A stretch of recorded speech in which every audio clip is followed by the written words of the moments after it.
Bom dia, eu sou o Felipe, professor de literatura brasileira aqui do Apoio Pedagógico da UFMG. Eu sou mestrando em literatura brasileira pela UFMG. E esse é o nosso curso sobre nação e literatura no Brasil, né? O problema nacional na literatura brasileira. Essa é a nossa quarta aula, a nossa terceira aula é especificamente sobre o Alencar, nossa última aula sobre o Alencar. Acho que também a nossa aula mais importante sobre o Alencar, acho que a aula em que alguns problemas que estavam se desenvolvendo nos textos anteriores vão aparecer finalmente, vão culminar finalmente, e uma aula sobre aquele que é talvez o romance mais bem acabado e conhecido do Alencar, que é o Senhora, né? Ou seja, um romance urbano, não é mais um romance indianista, um romance regionalista, que não fala tanto mais a nossa sensibilidade, como eu conversei um pouco com vocês, né, na aula sobre o Guarani. Agora a gente está diante de um romance urbano que fala a nossa sensibilidade, um romance que lida com uma problemática essencial, extremamente contemporânea, e que lida de forma tensa, né, com esse problema, que é o problema do dinheiro e da mercantilização das relações. É, eu queria só retomar aqui no comecinho, antes da gente ir para a apresentação, para a gente poder começar a conversar sobre o Senhora, eu queria retomar rapidamente com vocês as coisas que a gente viu nas últimas duas aulas sobre o Alencar. Então, a gente viu lá no Guarani um elogio, né, ao sistema patriarcal, né? A gente viu o desenho, né, a representação de uma sociedade patriarcal e senhorial, que está instaurada pela própria natureza, né, que está balizada pela religião, por Deus e religião, né?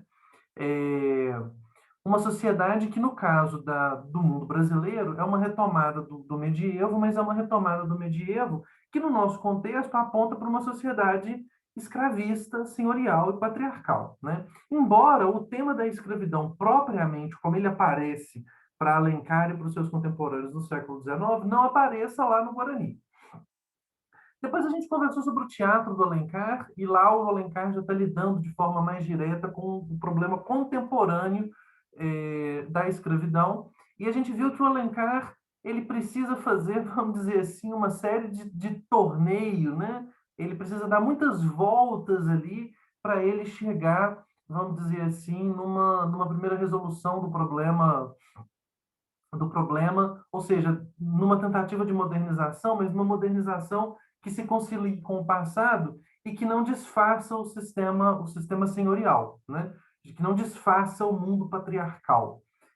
Essa sociedade patriarcal, ela aparece no Alencar, até agora, até onde a gente viu, como uma espécie de valor máximo do Alencar, né? O Brasil e a sociedade brasileira são um país e uma sociedade extremamente patriarcais. Essa é a nossa identidade, essa é a nossa certidão de nascimento. Nossa certidão de nascimento é uma sociedade patriarcal que está balizada por uma natureza tropical e que está justificada por Deus. Essa é a nossa certidão de nascimento, é isso que nós somos e é isso que nos caracteriza. É isso que nos caracteriza. E esses heróis alencarianos, né, nos romances regionalistas, quando ele vai falar da Zona Cafeira do Rio, ali também você vai ter esse elogio constante, né, do modelo patriarcal. É, Nas peças a gente já viu um pouco mais esse confronto com a modernidade, essa necessidade de adaptar a modernidade ao nosso mundo, né? Bom, o que a gente vai ver aqui hoje é uma espécie de consequência, vamos dizer assim, dessa problemática, né? Ou seja, a gente vai ver aqui um pouco a consequência, talvez mais radical na obra do Alencar, desses problemas, né? Ou seja, dessa necessidade de modernização, mas de uma necessidade de modernização que precisa conciliar com o mundo patriarcal que a gente herda da colônia, tá certo? Então vamos começar aqui. Eu coloquei essa capa aqui do livro porque eu acho que essa capa desse livro, essa capa dessa edição especificamente, ela nos lembra uma coisa que é muito fácil esquecer enquanto a gente está lendo O Senhora do Alencar, né?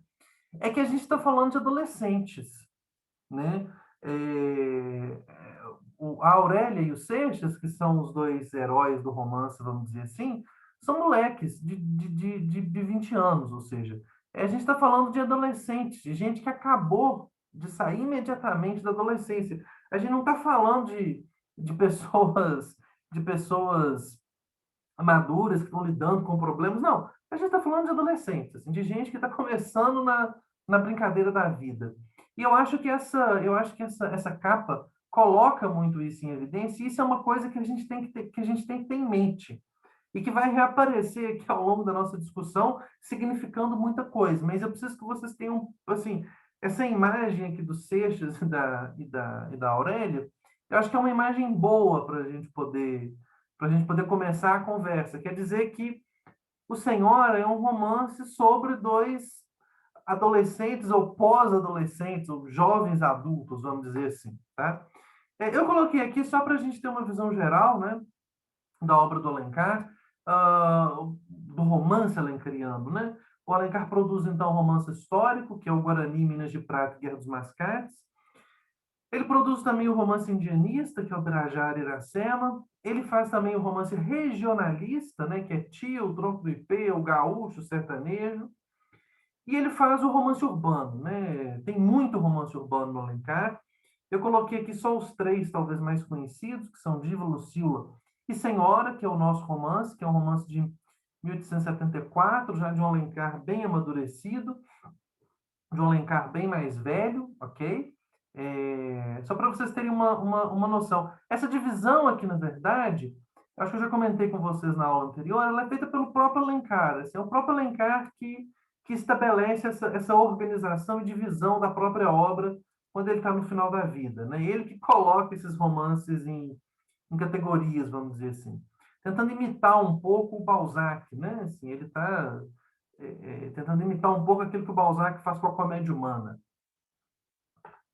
Bom, então o Senhora que nós vamos discutir, o problema fundamental do Senhora é o problema da mercantilização da vida, né? Ou seja, como que a consolidação do capitalismo, com a consolidação do capitalismo, as relações sociais passam a ser mediadas pelo dinheiro.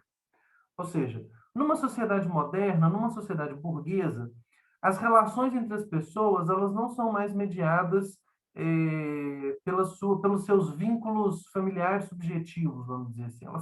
Elas são mediadas pelo dinheiro, né? O dinheiro vai mediar todas as relações, não só as relações da família para com a sociedade, mas também as relações dentro da própria família. Isso é o mundo moderno, isso é o capitalismo, né? Bom, então qual que é o enredozinho do livro aqui, só para vocês se situarem, né? E olhem como que o Alencar vai tratar isso de uma forma muito criativa e muito interessante. Os dois personagens fundamentais aqui do livro são a Aurélia e o Seixas. Os dois são namoradinhos lá quando eles são bem mais novinhos, eles são namoradinhos bem, bem novos e bem no comecinho da história. Vocês vão ver que o Alencar produz um truque folhetinesco na história. A história não começa aqui onde eu estou começando. Eu estou meio que colocando a história em ordem aqui para vocês, né? Bom, eles namoram um pouco e tal, e aí tem um rompimento da parte do Seixas. O Seixas rompe com a Aurélia, porque a Aurélia é muito pobre, o Seixas também é muito pobre. Ele rompe porque ele vê a oportunidade de se casar com uma menina um pouco mais bem colocada na sociedade, com uma menina um pouco mais rica.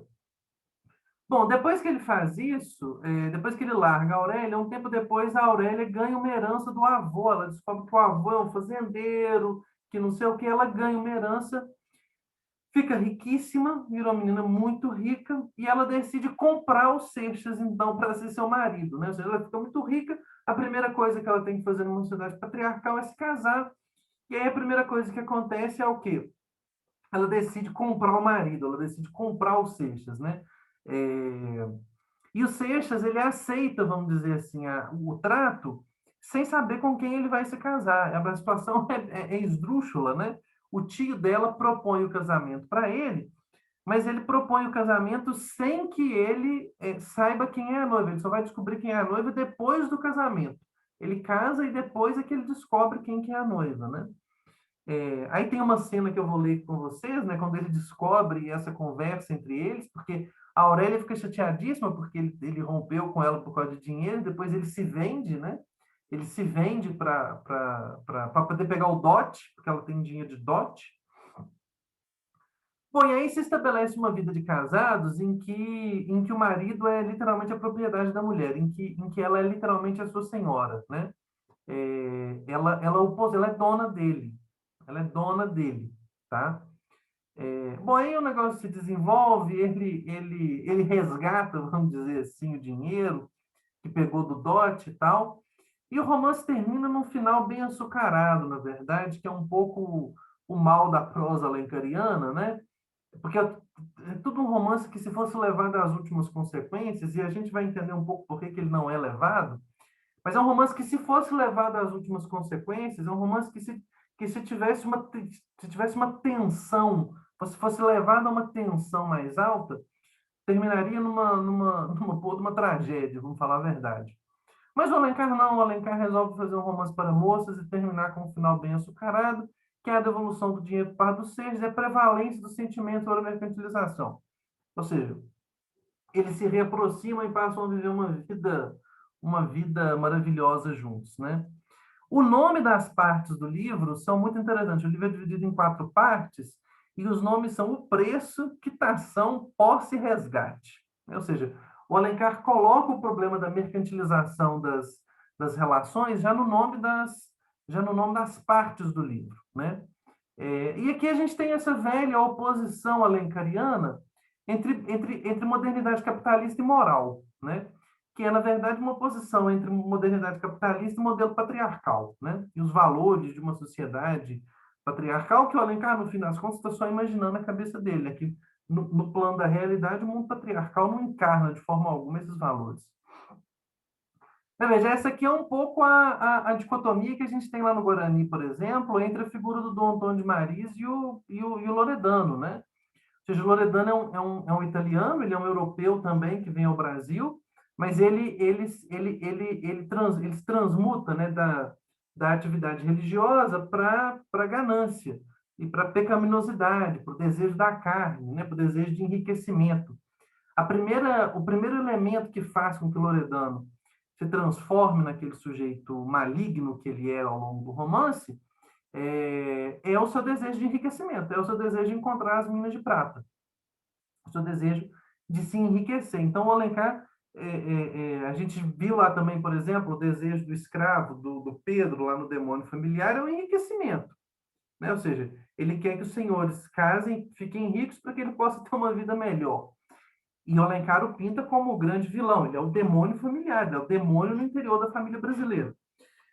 E essa oposição, ela está posta aqui também, ou seja, a gente tem o plano dos sentimentos e a gente tem o plano do interesse do dinheiro, e um tem que se sobrepor ao outro, vamos dizer assim, ok? Um tem que se sobrepor ao outro aí. Então, assim, o romance, ele pega os elementos da prosa alencariana, elementos que já estão em outros romances, num nível de elaboração talvez um pouco menor, e os reelabora, vamos dizer assim, né? Ele pega outros elementos e ele transforma esses elementos em elementos um pouco mais evidente, dá uma nova forma para esses elementos todos, né? Bom, então, vamos dar uma lida juntos aqui nesse diálogo final da primeira parte do romance. O romance, esse diálogo é o diálogo que acontece logo depois que eles se casam, né? E que ele descobre que ela é a Aurélia, com quem ele havia namorado um tempo antes. Então, eu quero ler o diálogo para vocês, eu vou apontando algumas coisas, e eu queria que vocês percebessem como que o diálogo é muito tenso, né?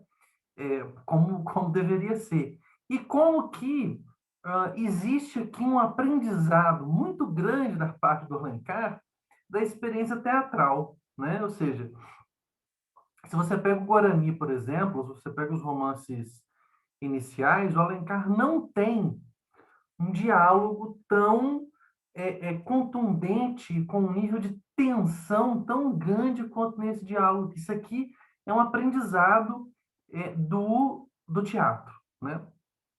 É muito interessante também, vocês leram aí o Guarani e vão ler o Senhora, para vocês verem como que o romancista cresce, né? Assim, para vocês verem como que o escritor evolui. Se você pega um escritor dentro da própria obra, ele tem um processo evolutivo. Se é um grande escritor, se é um escritor que aprende com aquilo que escreve, existe um processo evolutivo muito evidente ali, né? Mas vamos dar uma lida aqui para eu ir mostrando para vocês como que isso acontece, né? Ela, enfim, ela está questionando se ele gosta dela, né? É então verdade que me ama? Isso a Aurélia fala. Pois duvida, Aurélia. E amou-me sempre, desde o primeiro dia que nos vimos? Não lhe o disse já? Então nunca amou a outra? Bom, ela sabe que ele gostou, que ele quase se casou com a outra menina. Ele é que não sabe que ela sabe. Vejam como que ele arma a cena, né? Eu lhe juro, Aurélia, estes lábios nunca tocaram a face de outra mulher, que não fosse minha mãe. O meu primeiro beijo de amor, guardei-o para minha esposa, para ti. Aqui a cena é muito, a cena é muito cruel, porque o menino, enfim, a gente sabe que ele quase se casou com outra pessoa, né? Soerguendo-se para alcançar a face, não viu Seixas a súbita mutação que se havia operado na fisionomia de sua noiva. Aurélia estava lívida e a sua beleza, radiante ao pouco, se marmorizara, né? Olhem, é muito bonito o verbo que ele usa, né? Se marmorizava, né? Ou seja, marmorizara, né? Ou seja, se transforma em mármore, fica branco, duro. Guardei-o para minha esposa, para ti. E aí ela completa a frase. Ou de outra mais rica, disse ela, retraindo-se para fugir ao beijo do marido e afastando-se com a ponta dos dedos. A voz da moça tomara o timbre cristalino, eco da rispidez e aspereza do sentimento que lhe sublevava o seio, e que parecia fringir-lhe nos lábios como aço. É muito interessante a forma de caracterização que o Alencar está usando, né? Esses adjetivos, esses verbos, né? Ou seja, o timbre dela é cristalino, eco da rispidez e aspereza do sentimento, né? Ela está sendo cínica com ele, ela está sendo dura com ele, né? Aurélia, que significa isso? Ou seja, ele finge de bobo, né? E aí, aqui vem o elemento talvez mais interessante. Representamos uma comédia, na qual desempenhamos o nosso papel com perícia consumada. Podemos ter este orgulho, que os melhores atores não nos excederiam. Mas é tempo de pôr termo a esta cruel mistificação, com que nos estamos escarnecendo mutuamente, Senhor. Entremos na realidade, por mais triste que ela seja, e resigne-se cada um ao que é. Eu, uma mulher traída, o Senhor, um homem vendido. É, a frase, o diálogo é teatralmente muito bonito, né? Vendido, exclamou Seixas, ferido dentro d'alma. Vendido, sim, não tem outro nome. Sou rica, muito rica, sou milionária. Precisava de um marido, traste indispensável às mulheres honestas. Ela tem uma altivez com que ela trata o problema, né? O marido é um traste indispensável às mulheres honestas. O senhor estava no mercado, comprei-o. Custou-me 100 contos de réis, foi barato. Não se fez valer. Eu daria o dobro, o triplo, toda a minha riqueza por este momento. Aurélia proferiu estas palavras desdobrando um papel, no qual Seixas reconheceu a obrigação por ele assinado ao Lemos. Lemos é o tio dela que negociou o processo. Não se pode exprimir o sarcasmo que salpicava dos lábios da moça, nem a indignação que vazava dessa alma profundamente revolta, no olhar implacável com que ela flagelava o semblante do marido. Ela está torturando ele, ela está esfregando na cara dele que ele se vendeu. Seixas, trespassado pelo cruel insulto, arremessado do êxtase de felicidade a esse abismo de humilhação, a princípio ficara atônito. Depois, quando os assomos da irritação vinham sublevando-lhe a alma, recalcou-os esse poderoso sentimento do respeito à mulher, que raro abandona o homem de fina educação.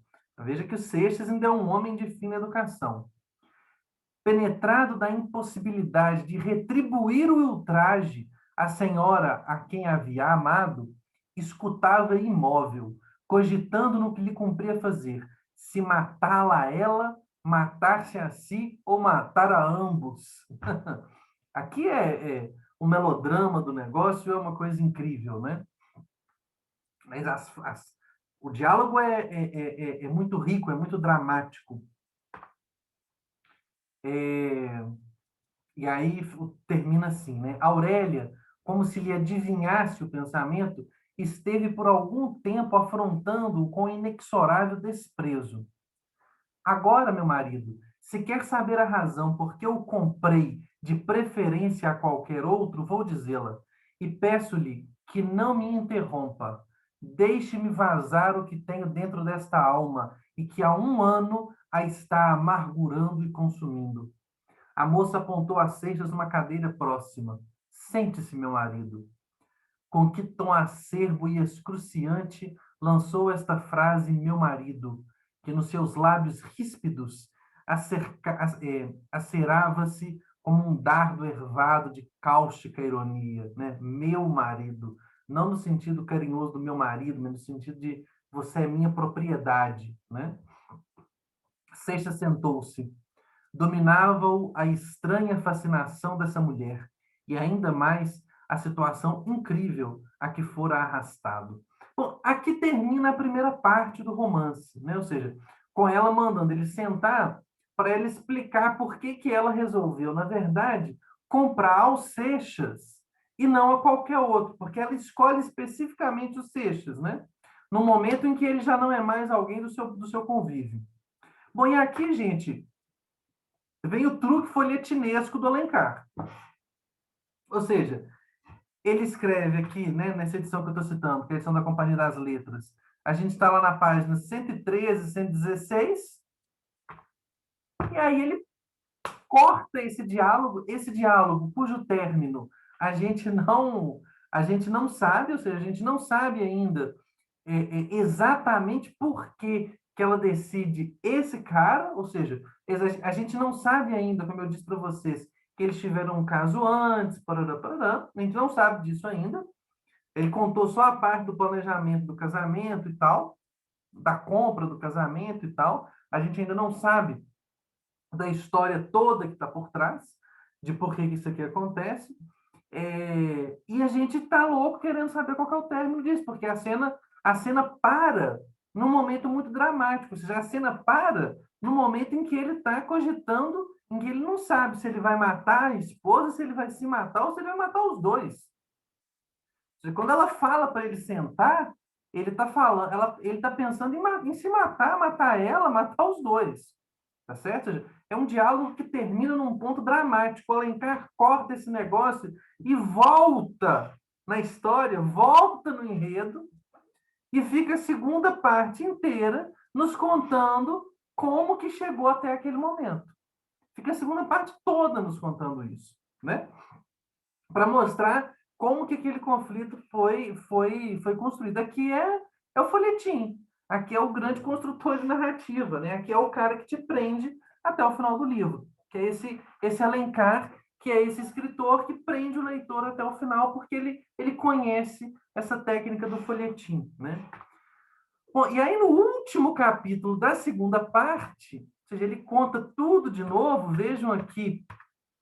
é, vejam aqui, né, o finalzinho, lá no final da segunda parte, né, ou seja, bem depois, ele volta àquela cena, ou seja, tornemos a Câmara nupcial, onde se representa a primeira cena do drama original, de que apenas conhecemos o prólogo. Ou seja, agora que ele vai terminar o diálogo, 100 páginas depois, né? Os dois atores ainda conservam a mesma posição em que os deixamos. Fernando Seixas, obedecendo automaticamente a Aurélia, sentara-se e fitava na moça um olhar estupefato. A moça arrastou uma cadeira e colocou-se em face do marido, cujas faces crestava o seu hálito abrasado. Bom, agora a Aurélia vai verbalizar, vamos dizer assim, o conflito que foi narrado para a gente nessa segunda parte inteira, ok? Não careço dizer-lhe que amor foi o meu e que adoração lhe votou minha alma desde o primeiro momento em que o encontrei. Sabe o Senhor, e se o ignora, sua presença aqui nesta ocasião já lhe revelou. Para que uma mulher sacrifique assim todo o seu futuro, como eu fiz, é preciso que a existência se tornasse para ela um deserto, onde não resta senão o cadáver do homem que a assolou para sempre. Ou seja, o término deles, lá no primeiro namorico deles, acabou com ela, né? Aurélia calcou a mão sobre o seio para comprimir a emoção que a ia dominando. O Senhor não retribuiu meu amor e nem o compreendeu. Supôs que eu lhe dava apenas a preferência entre outros namorados e o escolhia para herói de meus romances.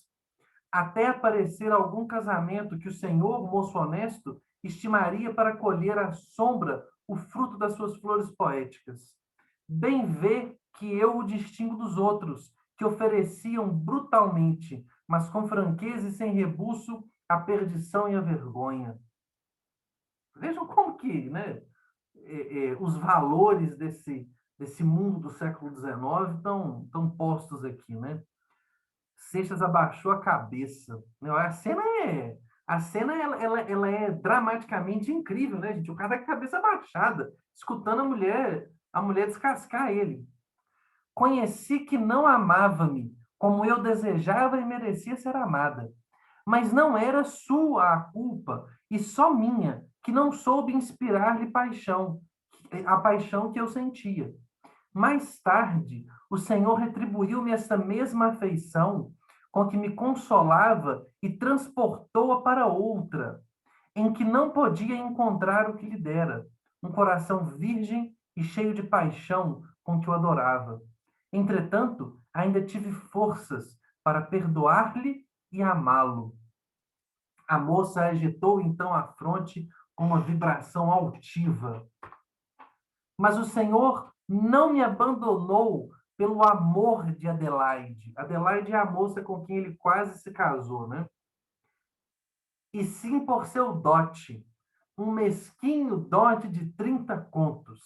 Eis o que não tinha o direito de fazer e que jamais lhe podia perdoar. Ou seja, ela o perdoaria se ele criasse uma ilusãozinha nela e fosse, mas descobrisse depois que amava a Adelaide e queria casar com a Adelaide. Porra, aí tudo bem. O que não funciona para ela é exatamente a mercantilização da vida.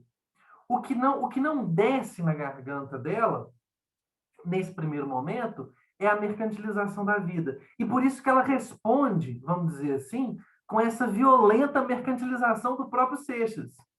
Ou seja, o Seixas trata essas moças como quem pode me dar o maior dote, e é isso que ela não perdoa. O que ela não perdoa é a mercantilização. O que ela não perdoa é que o dinheiro é mais importante que os sentimentos. Por isso que ela o humilha. Por isso que ela o humilha, esfregando o dinheiro que ela tem agora na cara dele. Desprezasse-me embora, mas não descesse da altura em que eu havia colocado dentro da minha alma. Porque ela amava o ideal dos Seixas, né? Esse amor aqui é amor romântico. Eu tinha um ídolo, o Senhor abateu-o do seu pedestal e atirou-o no pó. Essa degradação do homem a quem eu adorava, eis o seu crime. A sociedade não tem leis para puni-lo, mas há um remorso para ele. Não se assassina assim um coração que Deus criou para amar, incutindo-lhe a descrença e o ódio. Seixas, que tinha curvado a fronte, ergueu-a de novo e fitou os olhos na moça. Conservava ainda as feições contraídas e gotas de suor borbulhavam na raiz de seus belos cabelos negros.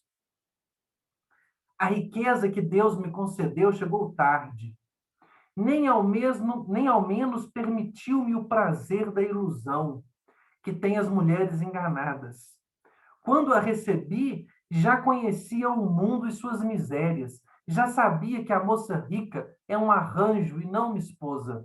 Pois bem, disse eu, essa riqueza servirá para dar-me a única satisfação que ainda posso ter neste mundo: mostrar a este homem que não me soube compreender que mulher o amava e que alma perdeu.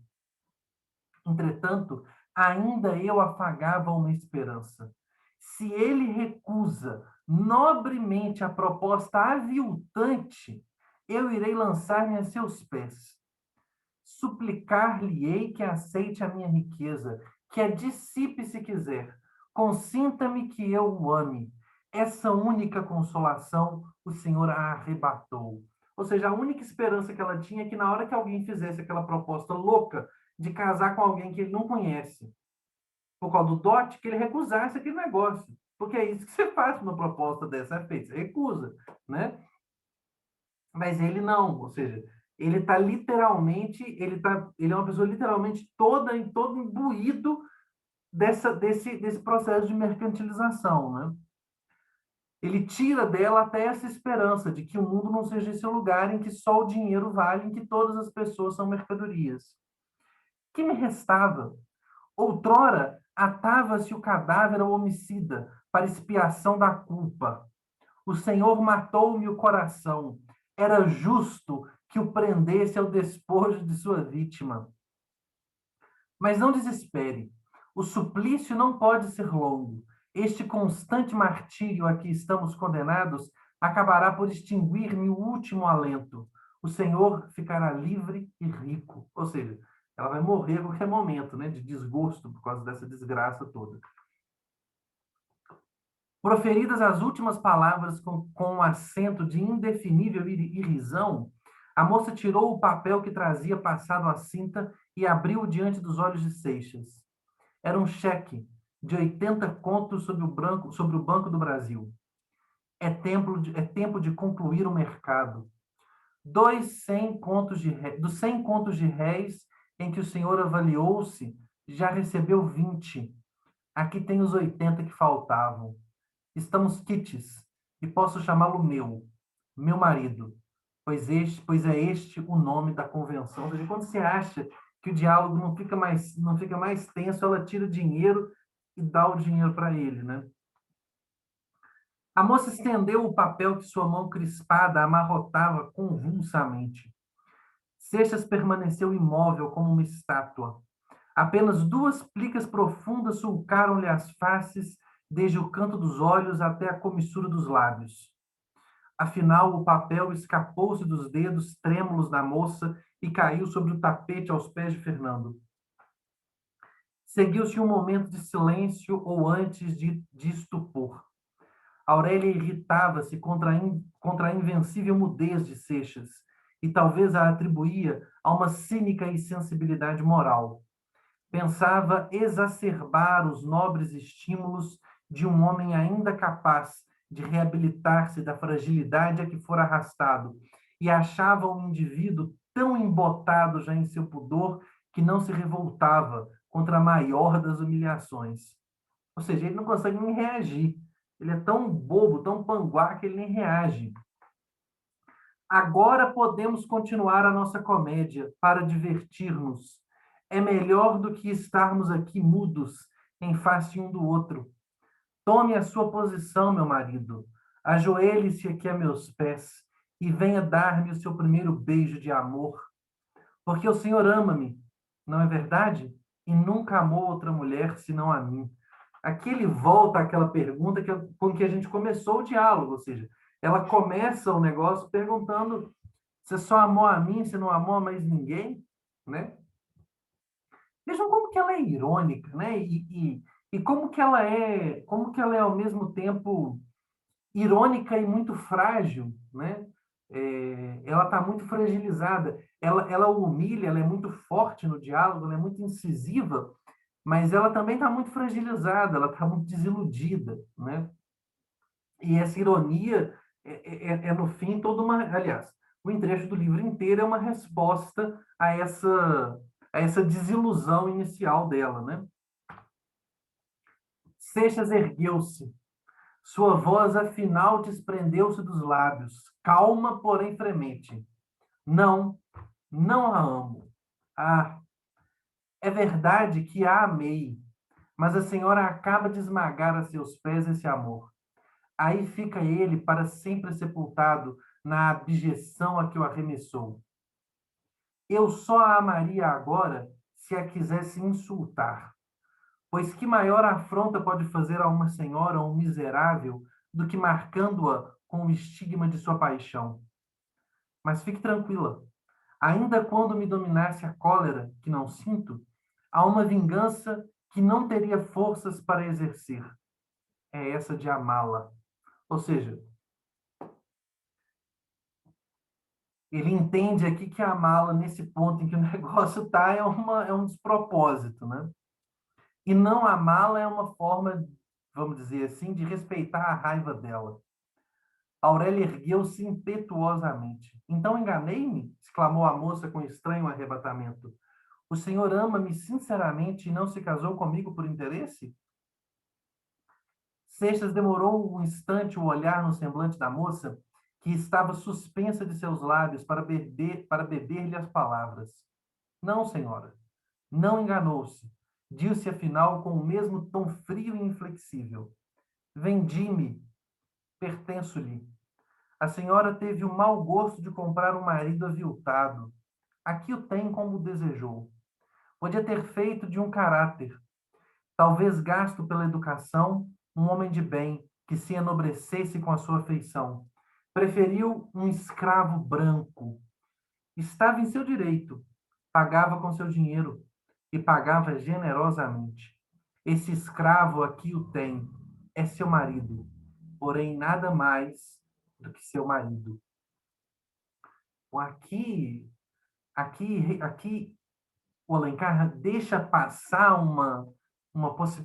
um problema, né, vamos dizer assim, que esse tipo de história levanta quando ela está no caso brasileiro, que essa é uma sociedade escravocrata ainda.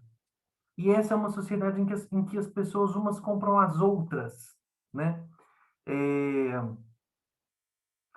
Bom, eu vou levantar uma hipótese aqui que depois a gente pode desenvolver, inclusive aqui nos comentários, tá? Que é a seguinte, né?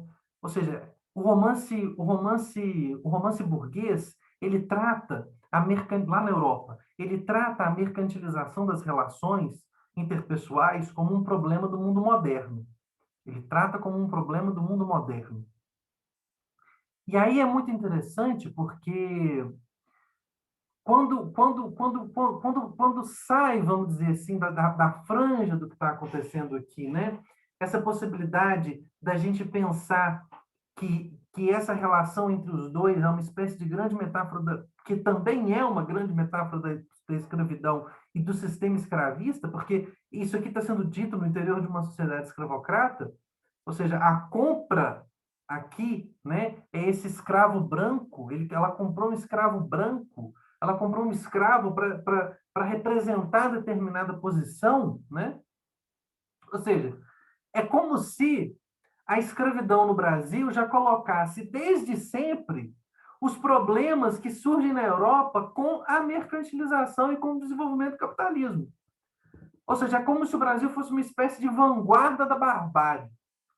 É como se a barbárie do capitalismo europeu no Brasil fosse moeda comum desde sempre, vamos dizer assim. Mas vamos guardar essa hipótese e vamos guardar essa ideia dessa relação com a escravidão para a gente poder depois, inclusive nos comentários, eu queria que vocês desenvolvam e pensem sobre isso nos comentários, ou seja, o que um trecho como esse numa sociedade escravocrata pode estar nos dizendo, né? Porque isso aqui é meio que um trecho tradicional do romance europeu, ou seja, é, o dinheiro contra o sentimento, essa heroína do sentimento, essa mulher que está humilhando esse cara. Isso aqui é uma coisa muito balzaquiana, vamos dizer assim. Isso aqui é muito balzaquiano. Vocês leram os romances do Balzac? Isso daqui está meio que disperso nos romances do Balzac, em todos. Essa relação entre o sentimento, o dinheiro, a prevalência do dinheiro sobre o sentimento e as consequências que isso tem para a subjetividade humana, né? Mas aqui, quando isso é dito no Brasil, isso assume outro significado, né? Isso é importante porque um lugar comum para se pensar o problema nacional na literatura brasileira é que a literatura brasileira só cópia. É que a gente está copiando, copiando, copiando, copiando, né? Ou seja, a gente está copiando os europeus. Mas mesmo que nós estejamos simplesmente copiando os europeus, quando nós copiamos, nós produzimos um produto diferente. Mesmo que nós estejamos copiando, porque nós produzimos, nós retomamos as tópicas dele e as formas de construção artísticas num contexto completamente diferente. Tá bom? Vamos terminar aqui a leitura para a gente poder desenvolver um pouco mais isso, né? O rubor afogueou as faces de Aurélia, ouvindo essa palavra acentuada pelo sarcasmo de Seixas. Bom, aí ele responde também, ele finalmente acorda e responde com um pouco de sarcasmo, né? Ajustei-me por 100 contos de réis, continuou Fernando. Foi pouco, mas o mercado está concluído. Recebi como sinal de compra 20 contos de réis. Falta-me arrecadar o resto do preço, que a senhora acaba de pagar-me. O moço curvou-se para apanhar o cheque. Leu com atenção o algarismo e, dobrando lentamente o papel, guardou-o no bolso do rico chambre de gorgorão azul. Quer que lhe passe um recibo? Agora, ele assume também aqui a ofensiva, né? Não, confia na minha palavra, não é seguro. Enfim, estou pago. O escravo entra em serviço. Soltando estas palavras com pasmosa volubilidade, que parecia indicar o requinte da impudência, Fernando sentou-se outra vez defronte da mulher. Espero suas ordens. Aurélia, que até esse momento escutara com ansiedade, perscrutando sôfrega no semblante do marido e, através de suas palavras, um sintoma de indignação, disfarçada por aquele desgarro, cobriu com as mãos o rosto abrasado de vergonha. Meu Deus! A moça tragou o soluço que lhe sobrelevava o seio e, refugiando-se no outro canto do sofá, como se receasse o contágio do homem a quem se unira pela eternidade, abismou-se na voragem de sua consciência revolta. Após longo trato, Aurélia, como se despertasse de um pesadelo, ergueu os olhos e, encontrando de novo o semblante de Seixas, que a observava, com um sossego escarninho, teve um enérgico assomo de repulsão, ou antes de asco. Minha presença a está incomodando? Porque assim o quer. Não é, senhora? Não tem direito de mandar? Ordene que eu me retiro. E ele começa a se comportar como um criado mesmo, né? Oh, sim, deixe-me, exclamou Aurélia, o senhor me causa horror. Devia examinar o objeto que comprava para não arrepender-se. Seixas atravessou a câmara nupcial e desapareceu por essa porta que uma hora antes ele entrara cheio de vida e de felicidade, palpitante de júbilo e emoção, e que repassava, levando a morte na alma. Quando Aurélia ouviu o som dos seus passos, que afastavam-se pelo corredor, precipitou-se com um arremesso de terror e deu volta à chave. Depois quis fugir, mas arrastou uns passos trôpegos e caiu sem sentidos sobre o tapete. Bom, aqui a cena termina, né?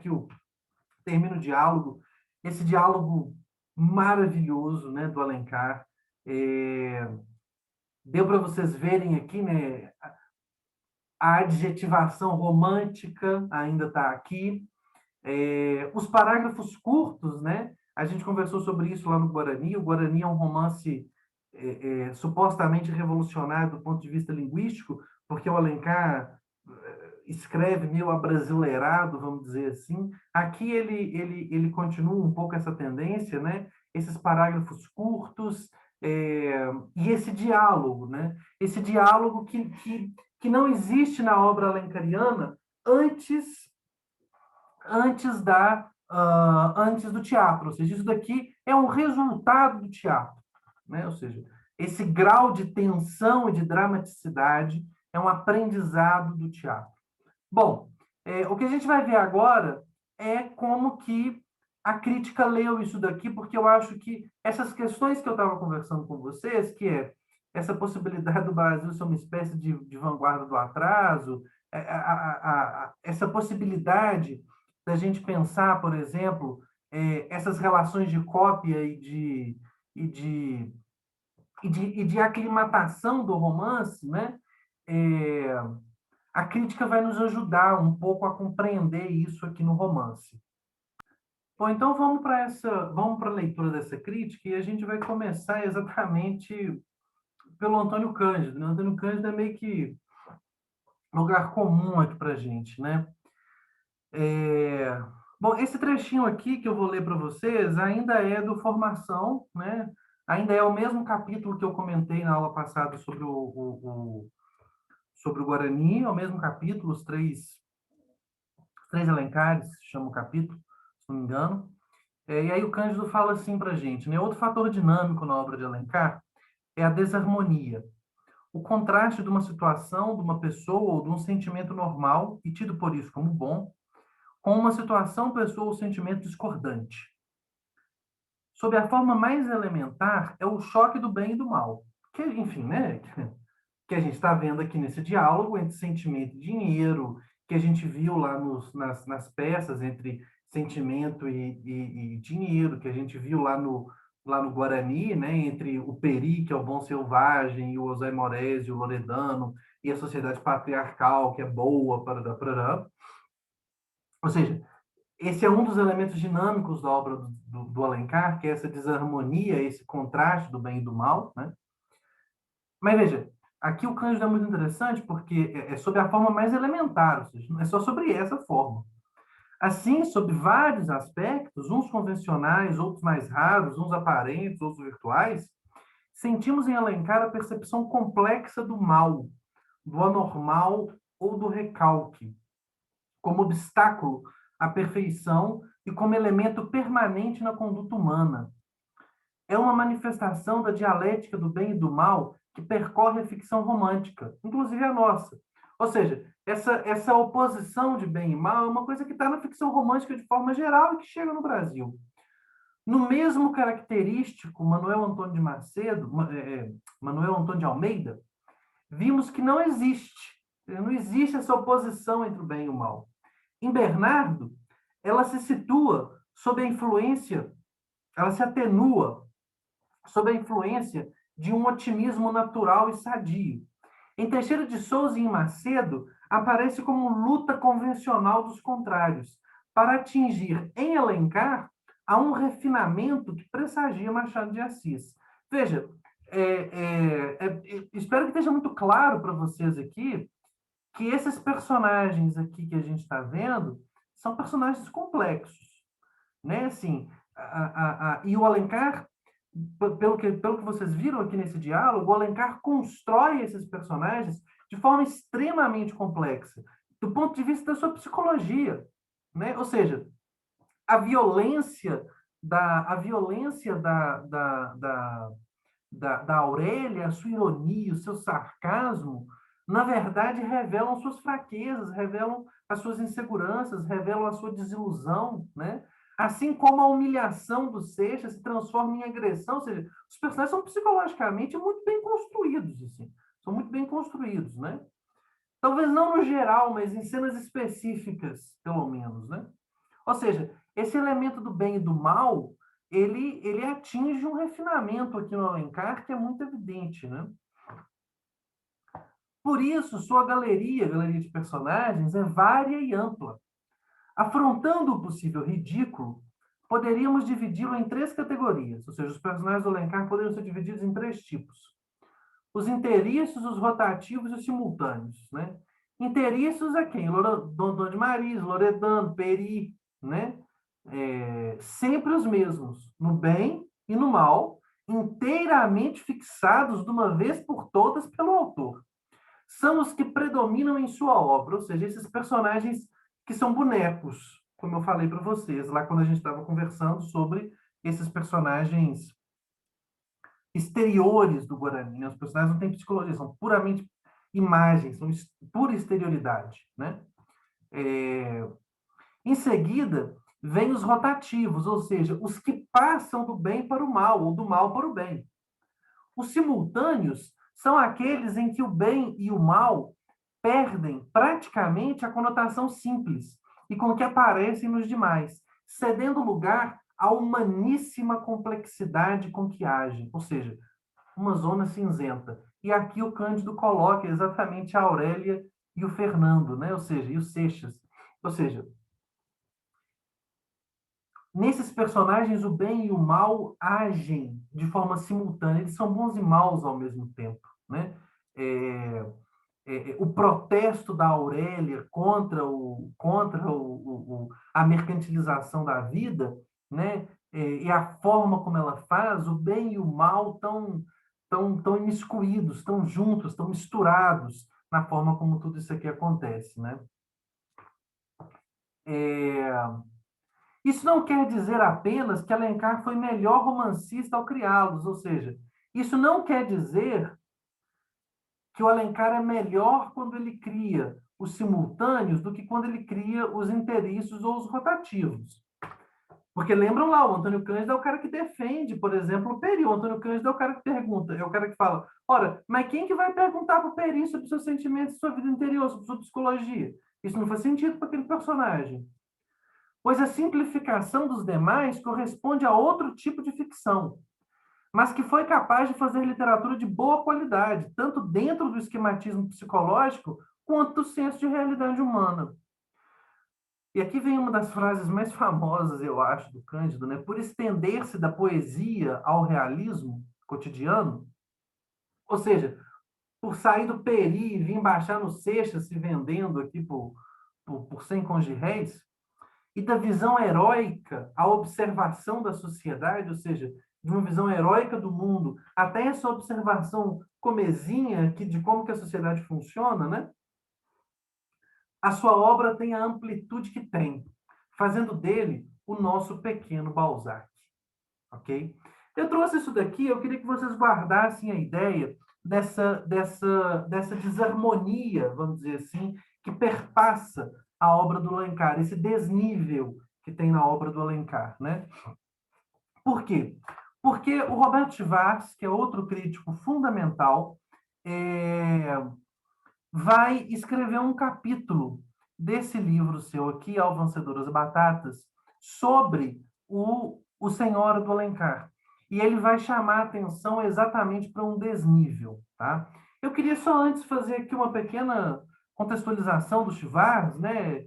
O Schwartz ele é uma espécie de continuador do Antônio Cândido, no sentido de que ele está dentro da tradição fundada pelo Antônio Cândido, que é uma tradição crítica vinculada à USP, né?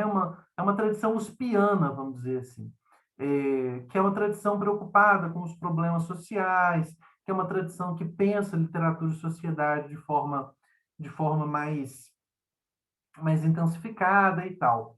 É, Ele é continuador aqui mesmo no sentido que ele é aluno, viu, gente? Assim, ele é continuador direto, vamos dizer assim, do Antônio Cândido. E o Roberto Tavares escreve dois livros, ele escreve muitos outros livros. O Roberto tem muitos livros de ensaios, né? Que são muito interessantes e que valem muito a pena. Na nossa primeira aula, se vocês forem lá na bibliografia, eu já indiquei para vocês o livro dele sobre os sequências brasileiras, né? Tem uma série de ensaios lá sobre o Antônio Cândido que eu acho que vocês deveriam muito ler. É, mas, bom, as duas obras mais importantes dele são, sem sombra de dúvidas, Ao Vencedor das Batatas, de 1977, e Um Mestre na Periferia do Capitalismo, de 1990. Esses dois livros são sobre Machado de Assis, né? Ou seja, quando ele fala que forma literária e processo social nos inícios do romance brasileiro, ele está querendo dizer o caminho para chegar a Machado de Assis, ou seja, como que nós vamos explicar o Machado de Assis. E O Mestre na Periferia do Capitalismo é um livro sobre Brás Cubas, sobre memórias póstumas de Brás Cubas. Tanto que ele está lá na nossa bibliografia sobre o Brás Cubas, aqui umas duas aulas, né? Então, vejam, ele escreve esses livros, existe existe um gap temporal grande aqui entre um e outro. Um livro é a continuação do outro, literalmente, tá? Um livro continua o outro. No Ao Vencedor das Batatas, ele escreve um ensaio inicial sobre o qual nós vamos conversar, que é o Ideias Fora do Lugar, que é um ensaio famosíssimo. Depois ele escreve esse primeiro capítulo sobre o Alencar. Depois ele escreve um capítulo sobre generalidades assim do romance machadiano. Ele dá uma contextualizada no romance machadiano. Depois ele escreve um capítulo sobre A Mão e a Luva, Helena e Yaya Garcia do Machado. E no Mestre da Periferia do Capitalismo, ele escreve o livro inteiro sobre o Brás Cubas, para tentar desvendar e para tentar entender como que o Brás Cubas é construído, né? Talvez um dos livros mais completos, vamos dizer assim, e uma das leituras mais criativas, vamos dizer assim, sobre Memórias Póstumas de Brás Cubas, né? Ele tem uma perspectiva, veja, ele é um continuador do Cândido, mas ele tem uma abordagem um pouco menos diferente. Vocês vão ver que os trechos do Cândido que eu trouxe sobre o Alencar eram trechos muito elogiosos. Vocês vão ver que o Chivas ele já tem um pé um pouquinho mais atrás em relação ao Alencar, né? Em alguma medida, isso é uma coisa interessante. Eu coloquei também na bibliografia de vocês, da primeira aula, dois artigos do Luiz Bueno, que é o professor lá do Paraná, se não me engano. Se não me engano, ele está no Paraná. No Paraná ou no Rio Grande do Sul. De qualquer forma, é do sul do Brasil. O autor daquele livro, Uma História do Romance de 30, ele tem um artigo em que ele está discutindo o Antônio Cândido, que está lá na nossa bibliografia, em que ele vai comentar exatamente essa mudança da leitura do Alencar, do Cândido para o Roberto Schwarz, e ele meio que um insight que eu acho interessante para a gente pensar essa diferença, né? Porque o trabalho do Cândido, ele é um trabalho analítico. O trabalho do Schwarz, ele é um trabalho sintético. Porque o Schwarz, ele lê o século XIX a partir do óculos do Machado, né? O que ele escreve sobre o Alencar, ele está escrevendo sobre o Alencar para chegar a partir do ponto de vista do Machado. Vocês vão ver isso, se vocês lerem o capítulo, isso fica muito evidente. O que não significa que ele não tem uma abordagem isenta, vamos dizer assim. Nada disso, assim. Significa que ele adota uma determinada perspectiva para pensar o Alencar, né? E o Cândido não, o Cândido já tem uma perspectiva mais. Na formação, ele está pensando a inter-relação, mas a inter-relação entre esses autores depende sempre da análise específica de cada um desses autores. E o Alencar, no Cândido, ele é uma espécie de ponto final da prosa romântica. O, o que no Cândido aparece como a culminação do processo, porque ele não está olhando o Machado, porque o Machado para ele já é o sistema formado, para o Chivas, que está olhando do ponto de vista do Machado, aquilo é ultrapassado. Aquilo é uma forma fraca de romance. Ou seja, ele tem perspectivas diferentes que respondem a princípios críticos diferentes e que respondem, obviamente, gente, a problemas históricos diferentes. Né? Ou seja, o Chivas é uma geração mais velho do que o Antônio, uma ou duas, né? Geração mais velha do que o Antônio Cândido. O Chivas está vivo ainda, né? Lançou, inclusive, um livro há pouco tempo, ou seja, como for, pela editora 34, e os livros dele estão sendo produzidos no auge da ditadura militar. O livro do Antônio Cândido, ele foi produzido da década de 40 para a década de 50. Os livros do Chivas, eles estão sendo produzidos de 60 a 70 e de 70 a 90. Ou seja, no final do século, já responde a um desenvolvimento posterior, tanto na crítica quanto dos problemas históricos em torno dos quais essa crítica se desenvolve, né? Mas, bom, vamos lá. Eu queria ter uma conversa breve com vocês aqui sobre esse negócio das ideias fora do lugar. É o primeiro capítulo desse Ao Vencedor das Batatas. Isso normalmente é publicado, inclusive, separado, né?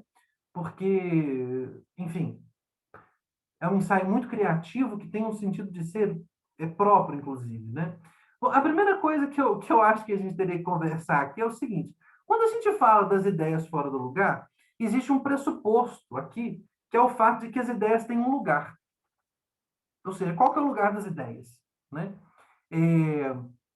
E o pressuposto a partir do qual o Roberto Chivas está pensando esse negócio aqui de ideias fora do lugar, de lugar das ideias, é o seguinte, é que as ideias, elas têm solo social. As ideias, elas não estão lá no campo da pura abstração. As ideias pisam no chão, pisam no chão da sociedade, elas pisam no chão do desenvolvimento histórico. E elas respondem ao desenvolvimento histórico. E quando a gente pensa assim, o que ele está querendo nos dizer é o seguinte, é que as ideias, elas se desenvolvem seguindo uma lógica própria, mas elas se desenvolvem a partir da resposta que elas estão dando dos vários pontos de vista que compõem a vida social aos problemas sociais básicos. Ou seja, as ideias têm um lugar, vamos dizer assim. Elas surgem em determinados contextos, respondendo a determinados problemas a partir do ponto de vista de determinadas classes sociais. As ideias têm um lugar. E a ideia mais importante aqui, que tem um lugar, no caso desse ensaio do Robert Vaz, é o pensamento liberal. Ou seja, o pensamento liberal, que não tem nada a ver com isso que nós chamamos hoje de pensamento liberal. O Robert Vaz está pensando no pensamento liberal lá do século XIX, do começo do século XIX, tá? Ou seja, o pensamento liberal do século XIX no Brasil, na Europa, no mundo, né, ele surge num contexto específico, que é o contexto do desenvolvimento do capitalismo na Europa e do desenvolvimento do mundo burguês europeu. O liberalismo é, vamos dizer assim, a ideologia do mundo burguês. Para simplificar a conversa, ele é a ideologia do mundo burguês. E ele serve durante determinado momento do desenvolvimento do mundo burguês como força de progresso. Ou seja, no século XVIII, no começo do XIX, o pensamento liberal é um pensamento progressista. É isso que o Roberto está falando, ele é progressista. Lá na Europa. Lá na Europa. Ele é progressista. Bom, lá na Europa mesmo, o pensamento liberal, com o desenvolvimento do capitalismo no século XIX, ele assume uma feição, ele assume uma feição mais retrógrada e conservadora, né? Ou seja, os mesmos autores liberais, não são as mesmas pessoas, mas assim, a mesma escola que começa a Revolução Francesa é um pouco a escola que termina com a Comuna de Paris. Para dizer assim de forma esquemática, né? Ou seja, o liberalismo durante o século XIX ele sai de uma perspectiva revolucionária para chegar, vamos dizer assim, uma perspectiva muito acomodatícia, né? E esse movimento do liberalismo lá na Europa, ele é desenhado, vamos dizer assim, pelo Marx, lá no século XIX, quando Marx está falando em crítica da economia política, ele está falando em crítica do liberalismo, aplicado ao pensamento econômico, né? Em alguns sentidos. É claro que a crítica da economia política do Marx é muito mais do que simplesmente crítica do pensamento liberal esclerosado do final do século XIX.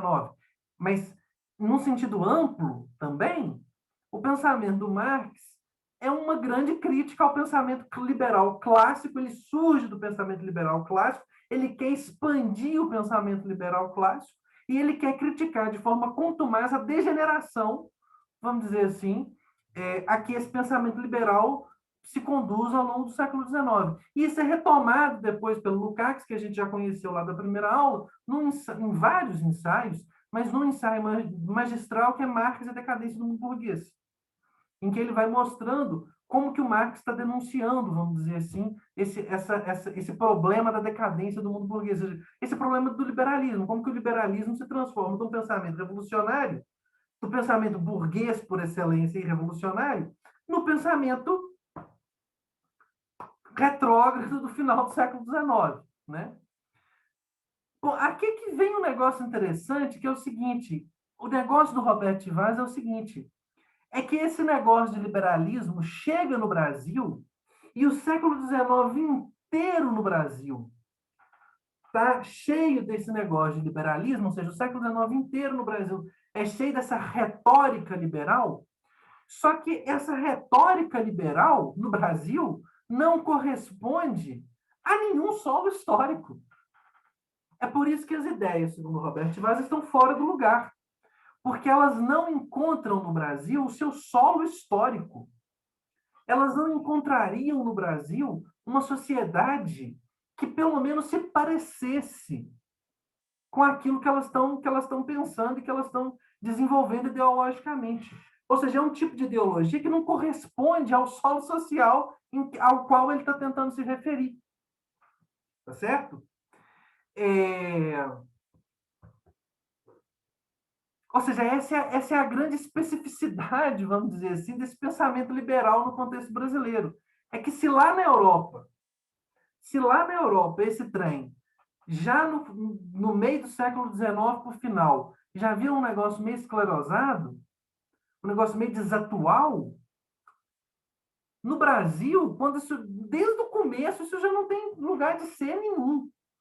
No Brasil, desde o começo, isso já não tem mais razão de ser, porque isso não corresponde nem de longe aos problemas do nosso mundo.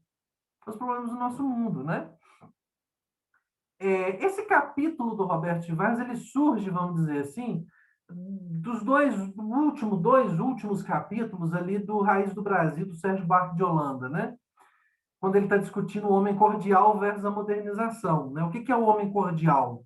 O homem cordial é o sujeito do favor, né? Vocês vão ver que o favor aqui desempenha um papel importantíssimo para esse pensamento de Vargas. Ou seja, o homem cordial é aquele em que o sentimento e a sentimentalidade se sobrepõem à racionalidade do pensamento. O mundo moderno, não. O mundo moderno é o reino da razão, né? Ou seja, a cordialidade vai se contrapor, vamos dizer assim, à polidez, né? A polidez tem a ver com esse processo de trato impessoal, esse trato interpessoal que é marcado por uma impessoalidade fundamental, né? Porque o trato interpessoal, ele deixa de ser afetivo, ele deixa de ser afetuoso, ele passa a ser racional, né? Esse é o argumento lá do Sérgio Buarque no Raízes do Brasil.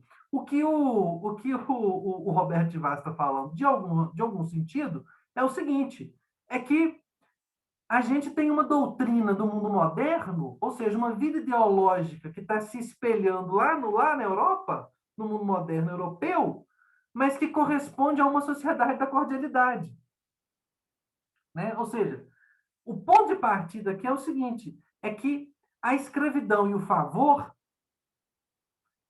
ela é profundamente antiliberal. O pensamento liberal lá na Europa, quando ele surge, ele já é anti-escravista. Ele já é anti-escravista. O favor, ele é entendido aqui como a forma a que é relegada quase a totalidade da sociedade não submetida à escravidão. Ou seja, a sociedade brasileira é a seguinte: você tem o senhor de escravo e você tem o escravo.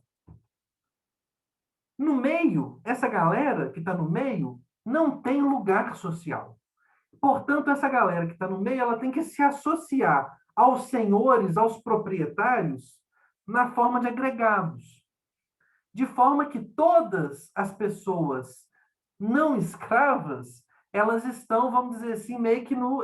Enfim, gente, é um mundo senhorial, é um mundo patriarcal. Ou seja, o chefe, o latifundiário da cidade, ele agrega em torno de si todos os profissionais liberais da cidade, que em nenhum momento podem exercer sua profissão lhe causando algum dano, tá certo? Ou seja, esse é o mundo do favor, em que você vive de favor, né? Ou seja, ou você é escravo ou você está vivendo de favor, ok? Ou você é proprietário de escravos, ou você está na classe dos proprietários, né? Ou seja, mas tudo isso, esse negócio de favor, de escravidão, de agregado, nada disso corresponde a nenhuma realidade do mundo europeu em que o pensamento liberal surge. Ou seja, o pensamento liberal no Brasil estaria completamente deslocado do seu solo social. E tentar aplicar o pensamento liberal a uma sociedade em que a escravidão e o favor são os elementos fundamentais de sociabilidade é um despropósito absoluto. É um despropósito absoluto. Vamos ler uns trechinhos aqui para vocês verem como que isso se realiza no texto do Chivares, né?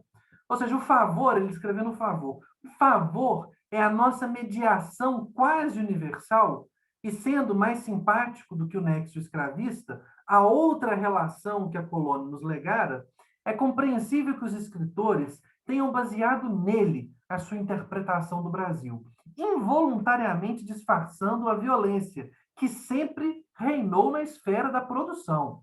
Ou seja, os nossos escritores, eles tomam o favor, a sociedade do favor, como a sociedade que vai ser representada.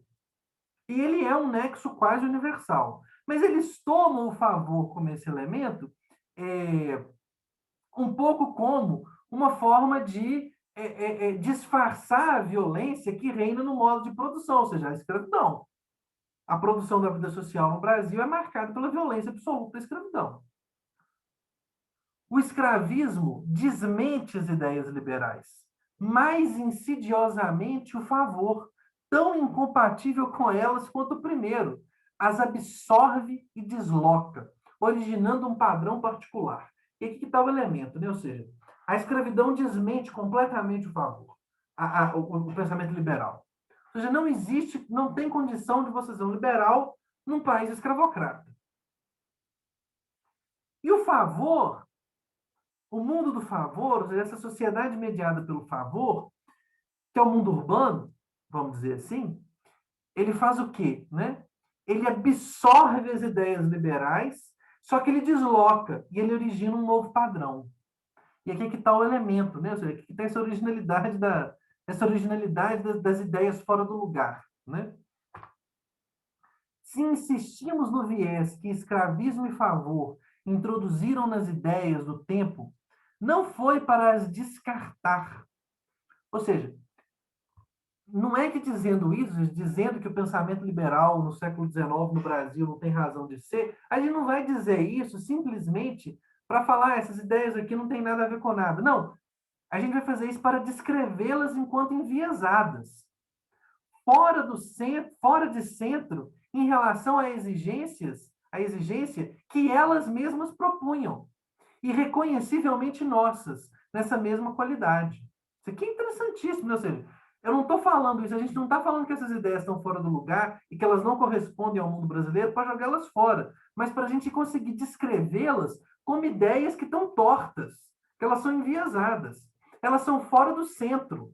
E elas não são fora de um centro que nós instituímos, elas são fora de centro a partir daquilo que elas mesmas propõem. Ou seja, um liberal no Brasil que convive com o regime escravista e com o favor, ele tem que enviesar as ideias liberais dentro do sentido que o próprio liberalismo dá a essas ideias. Ao longo de sua reprodução social, incansavelmente o Brasil põe e repõe ideias europeias, sempre em sentido impróprio. Ou seja, a gente toma de lá as ideias, mas quando a gente toma de lá, a gente acaba mudando esse negócio. Ou seja, é um pouco, galera, assim, o Chivas está elaborando isso daqui de uma forma um pouco mais, enfim, mais fundamentada, mas é um pouco aquilo que eu havia dito para vocês lá sobre o medievalismo do Alencar no Guarani. Ou seja, eu retomo a moda europeia, mas quando eu retomo a moda europeia, eu retomo ela de forma imprópria. E na hora que eu retomo ela de forma imprópria, eu produzo um significado e um efeito que aquele negócio simplesmente não tem na Europa. Eu produzo uma coisa diferente. Bom, aqui, vamos entrar agora especificamente, dito isso, isso foi só uma, vamos dizer assim, isso foi só um esboço geral, mas dito isso, vamos entrar aqui propriamente nesse capítulo, na análise que o Roberto Tivars vai fazer do Senhora, nesse livro, porque ele, quando ele vai discutir as contradições do romance do Alencar, ele vai discutir isso a partir do Senhora, tá? E, bom, o que ele identifica? Ele vai identificar dois níveis de construção do romance, que se contradizem e determinam a contradição da importação do romance. Ou seja, assim como o Cândido havia identificado uma certa desarmonia, né? Um desequilíbrio fundamental que funciona como a mola da prosa alencariana, o Roberto Vaz também vai identificar dois níveis de construção. E esses níveis eles se contradizem, eles não podem estar juntos, e eles determinam também como que a importação do romance no Brasil é contraditória. Em última instância, eles funcionam como uma forma de exemplificar e de mostrar como que o liberalismo, no caso brasileiro, está enviesado. Como que o liberalismo não funciona no Brasil, vamos dizer assim. Ok?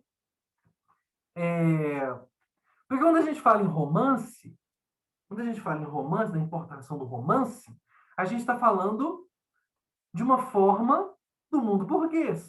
Para lembrar lá, para lembrar a formulação clássica do Hegel, que todos os autores depois retomam, que é o romance e a epopeia do mundo burguês. Ou seja, o romance moderno, né, gente? Assim, porque tem romance na antiguidade. O romance moderno é uma forma do mundo burguês. O romance moderno é uma forma do mundo liberal, é uma forma de expressão literária que surge junto do pensamento liberal, que ascende na modernidade junto do pensamento liberal, pelo menos da forma como nós vamos conhecê-lo no século XIX, na Europa. Esse grande romance realista do século XIX, ele é irmão do pensamento liberal.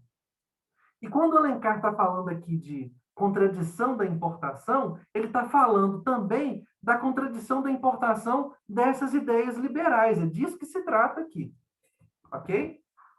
Vamos ler uns trechinhos, porque eu acho que isso vai ficar mais claro a partir do momento que a gente vê como que ele vai identificar isso e como que ele vai desenvolver. Então vejam aqui. Trata-se de um romance em que o tom varia marcadamente. Digamos que ele é mais desafogado na periferia que no centro. Ele é mais leve, mais tranquilo nos personagens periféricos do que no centro. Qual é o centro do romance? O centro do romance é o que a gente acabou de ler. O centro do romance é a Aurélia e o Seixas. Aquilo ali que a gente leu, aquilo ali poderia estar escrito no romance do Balzac. Ele é o centro do romance, ok?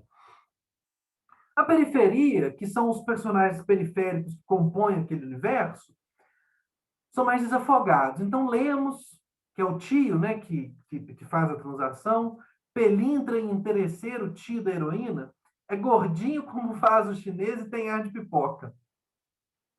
O velho Camargo é o avô da Aurélia, que deixa o dinheiro, né? É um fazendeiro barbaças, rude, mas direito. Dona Firmina, mãe de encomenda ou conveniência, estala beijos na face da menina a quem serve. E quando senta, acomoda a sua gordura fina e secular. Noutras palavras, uma esfera singela e familiar, em que pode haver sofrimento e conflito, sem que ela própria seja posta em questão. Legitimada que está pela natural e simpática propensão das pessoas à sobrevivência rotineira. Ou seja, trata-se do mundo do cotidiano, do mundo mais rotineiro, comezinho, né? Os negociantes são espertalhões, as irmãzinhas abnegadas, a parentela aproveita, vícios, virtudes e mazelas admitem-se tranquilamente, de modo que a prosa, ao descrevê-los, não perde a isenção. Não é conformista, pois não justifica. Nem é propriamente crítica, pois não quer transformar. Ou seja, essa periferia do romance é esse universo comezinho aqui do cotidiano, né? O registro sobe quando passamos ao círculo mundano. Ou seja, quando a gente vai chegando no centro do romance, o centro último do romance é Aurélio Seixas. Quando a gente vai chegando, o registro vai subindo. Ou seja, se aqui nessa periferia a gente tem um registro mais leve, mais solto, mais condescendente, com esses personagens de tipo, esses personagens meio engraçados, que não sei o quê, na hora que você chega para o centro do romance, o nível do negócio vai subindo, tá? Limitado, aliás, à mocidade casadora, ou seja, o círculo mundano do romance, o centro do romance, é só aquelas mocinhas ali que vão casar. O que tem interesse, como se verá. Aqui presidem o cálculo do dinheiro e das aparências. Ou seja, aqui, vejam, aqui é uma esfera singela e familiar, em que pode ter sofrimento, pode ter conflito, mas a própria vida cotidiana não é questionada. Aqui não, aqui é um mundo onde preside o cálculo do dinheiro e das aparências, e o amor. A hipocrisia, complexa por definição, Combina-se a pretensão de exemplaridade própria desta esfera e a espontaneidade própria ao sentimento romântico, saturando a linguagem de implicações morais. Ou seja, quando ele chega no núcleo do romance, o Alencar muda a linguagem, muda o tom. Em última instância, é aquele tom que a gente viu aqui naquele diálogo, ou seja, um tom elevadíssimo, seríssimo, ok? A matriz distante são a sala e a prosa de Balzac. Finalmente, no centro deste centro, a voltagem vai ao teto, quando está em cena Aurélia, a heroína do livro. Para esta herdeira bonita, inteligente e cortejada, o dinheiro é rigorosamente a mediação maldita. Questiona homens e coisas pela falta suspeita, a que nada escapa de que sejam mercáveis. Simetricamente, exaspera-se na moça o sentimento da pureza, expresso nos termos da moralidade convencional. Pureza e degradação, uma é talvez fingida, uma é tolerável. Lançando-se de um a outro extremo, Aurélia dá origem a um movimento vertiginoso, de grande alcance ideológico, alcance do dinheiro, esse Deus moderno, e um pouco banal. Falta complexidade a seus polos. A riqueza fica reduzida a um problema de virtude e corrupção, que é inflado até tornar-se a medida de tudo. Aqui vejam, ou seja, o romance tem esse registro leve na periferia, quando ele vai chegando no centro, a coisa vai ficando mais complicada, e quando ele chega na Aurélia, é aquilo que a gente viu, o negócio só com uma voltagem incrível, né? Ou seja, e essa Aurélia, ela é essa personagem do romance europeu tradicionalzão, balzaquiana. A Aurélia, enfim, para brincar com a expressão, ela não é, mas a Aurélia é uma mulher balzaquiana, vamos dizer assim. Ela não é, na definição, a mulher balzaquiana, que a mulher balzaquiana é a mulher de 30 anos. Mas ela é um pouco a balzaquiana, uma personagem balzaquiana, tá? É, que responde a esses problemas de uma sociedade profundamente marcada por uma mercantilização da vida que esvazia o sentido completo das relações interpessoais e os personagens ficam naquele looping infinito de desilusão que é, enfim, o romance do Balzac, do Flaubert, em última instância, do Proust. Para pensar só na tradição francesa. Ou seja, a Aurélia, ela fica, né, esse finalzinho aqui é maravilhoso, ou seja, ela fica, ela vai de um ponto a outro, né? Da pureza, ela vai para a degradação, vamos dizer assim, né? Ou seja, é aquilo que o Cândido falou de que os personagens são esses personagens, eles estão numa zona cinzenta aqui do bem e do mal, né? Ou seja, por que pureza e degradação? Veja, porque vamos pensar naquele diálogo que a gente leu. A Aurélia, ela representa, em última instância, os valores máximos da pureza, mas ao mesmo tempo, ela está se degradando naquela cena. Ela se degrada quando ela faz aquela coiseira toda, né? Ela mergulha na lama do mundo capitalista. Ela não se entrega à pureza e aos sentimentos puros. Ela se chafurda na lama desse mundo em que tudo é mercadoria, ok? E aqui é interessante porque ela vai desse um ponto para o outro, né, da pureza máxima para a degradação, é, que é um movimento vertiginoso, porque essas duas coisas estão muito longe e tal, mas é um pouco banal. Por quê? Porque falta complexidade para esses polos. E aqui é o elemento, vamos dizer assim, da pobreza da prosa alencariana, ou seja, ela vai da pureza para a degradação, ou seja, mas pureza e degradação estão aqui entendidos de forma muito unilateral. Ou seja, a riqueza, que seria essa degradação, ela é reduzida a um problema de virtude, ela não está posta como um problema econômico. Tá certo? Ou seja, o Alencar transforma, como ele havia feito nos outros textos que a gente leu, ou seja, ele transforma os problemas de ordem econômica em problemas de ordem moral. Em problemas de ordem moral, ok? Mas veja, o importante aqui para vocês perceberem é que o romance tem esses dois registros, porque esses dois registros vão corresponder, cada um deles, a uma matriz, vamos dizer assim, né? Ou seja, esse registro periférico, ele responde, vamos dizer assim, à matriz do romance brasileiro, da cor local, da Moreninha, da Memória do Sargento de Milícias. Ou seja, desse romance pitoresco que representa essas relações de favor que se estabelece nessa sociedade. Essa vida familiar, cotidiana, comezinha, essa cor local. O fato é que a cor local e a Aurélia e o centro do romance se contradizem. Essa é a contradição fundamental. Essas ambições que o Alencar está tentando representar aqui na Aurélia não coadunam com a realidade cotidiana que o próprio Alencar está escrevendo na hora que ele vai descrever esses personagens periféricos. Ok? Vamos continuar vendo como que o próprio Chivas vai tratando isso para isso ficando mais claro para vocês. Aqui ele joga, né? Como podem umas poucas personagens secundárias ocupando uma parte pequena do romance, porque essas personagens aqui são todas secundárias, são periféricas e ocupam parte pequena do romance em relação a Aurélia, que é o ponto fundamental. Como que pode isso? Como que essas personagens podem qualificar-lhe decisivamente o tom? Ou seja, por que isso é um problema? Por que é um problema essa contradição, sendo que são personagens de fundo, secundárias e desimportantes? E aí o Chivas responde, ou seja, de fato, se a gente tirar essas personagens de fundo, acabou o problema. Mas se a gente tira essas personagens de fundo, a gente teria um romance do Balzac. A gente não teria um romance brasileiro. O que faz esse romance ser um romance brasileiro é essa representação dessa sociedade local que não coaduna, que não funciona organicamente com os valores que estão sendo representados pela forma do romance europeu na forma da Aurélia.